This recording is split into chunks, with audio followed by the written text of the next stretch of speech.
Right before King David died, he told his son Solomon to be strong, follow God's ways, and no matter what, not to worship other gods. Shortly after Solomon took over as king, God appeared to him and said, "Ask for whatever you want me to give you." Worried about following in his father's footsteps, Solomon asked God to give him wisdom, to know the difference between right and wrong. God not only promised to give Solomon wisdom, but great riches and honor as well. The first test of Solomon's wisdom happened when two prostitutes came to him. There was a young child that each of them claimed was theirs. Solomon knew one of them had to be lying.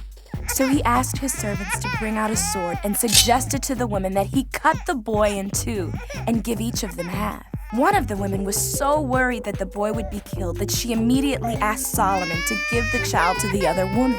Solomon saw her love and protection and knew that it had to be her baby, so he gave the boy to her. The Israelites were in awe of Solomon's great wisdom. He ruled for many years, growing in wealth and fame. He also wrote down many wise sayings called Proverbs. During his reign, Solomon planned to finish building the temple his father, David, wanted to build.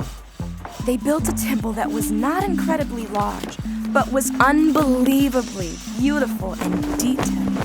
It was 90 feet by 30 feet and had 2 bronze pillars that led into the place where sacrifices were made.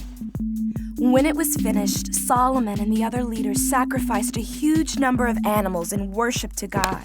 When they did, the whole temple filled with a thick cloud of smoke. Solomon prayed, asking God to meet the Israelites in the temple and hear their prayers. When Solomon finished praying, fire came down from the sky and burned up the animal sacrifices. That night, God appeared to Solomon again and promised to bless him in all that he did, as long as he would keep following God. In some areas, Solomon did follow what God told him to, but in others, like worshiping other gods, he failed.